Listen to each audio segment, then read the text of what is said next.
Shalom, Jemaat GKT Hosana yang saya kasih dalam Tuhan Yesus Kristus. Senang sekali kita berjumpa kembali di dalam renungan firman Tuhan pada pagi hari ini. Bapak Ibu Saudara, di dalam kita mengemban tugas panggilan kita untuk mengabarkan Injil, kita selalu menghadapi banyak tantangan dan tentangan.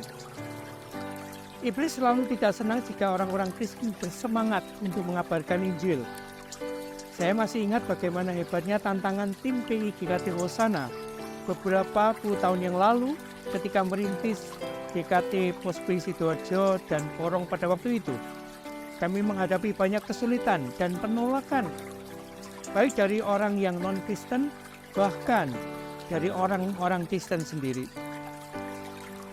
Pagi ini melalui sebuah lagu dari PP nomor 255, Bangkitlah Bagi Yesus, kita bersama-sama belajar tentang kekuatan Tuhan yang memimpin pelayanan kita dan memberikan kemenangan demi kemenangan waktu kita berperang melawan kuasa iblis.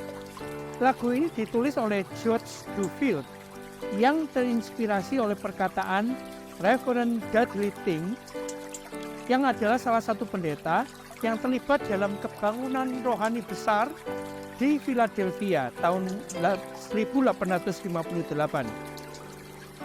Ribuan orang bertobat dan menjadi percaya kepada Kristus melalui khotbah-khotbah Reverend Ting ini yang dilaksanakan di tempat-tempat umum seperti stadion, sekolah-sekolah, balai kota, pusat perbelanjaan, dan lain-lain.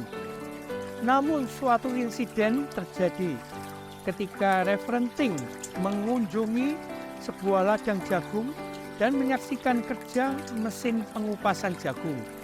Pada waktu itu salah satu lengannya terluka oleh mesin itu yang menyebabkan lengannya terluka parah, pembuluh darah utama dan syarafnya juga terluka parah dan berakibat kematian.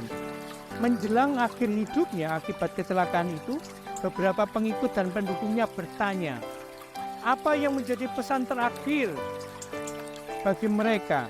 Dan Reverend Dudley Ting berkata, mari kita semua bangkit bagi Yesus. Di sini Reverend Dudley Ting sadar bahwa keberhasilan pelayanannya adalah hanya karena kuasa Tuhan. Kuasa Tuhanlah yang membuat dia kuat dan memenangkan peperangan rohani demi peperangan rohani ketika dia memberitakan Injil kepada banyak orang. Firman Tuhan dari Efesus 6 ayat 10 berkata, akhirnya hendaklah kamu kuat di dalam Tuhan, di dalam kuat kuasanya. Dari kisah ini marilah kita belajar untuk terus fokus hanya pada Tuhan, selalu mengandalkan Tuhan dalam pelayanan pengkabaran Injil kita. Jika kita menghadapi tantangan dan kesulitan, serahkanlah itu kepada Tuhan. Dia yang akan memberikan kepada kita kemenangan demi kemenangan melalui peperangan rohani kita melawan kuasa iblis. Bangkitlah bagi Yesus.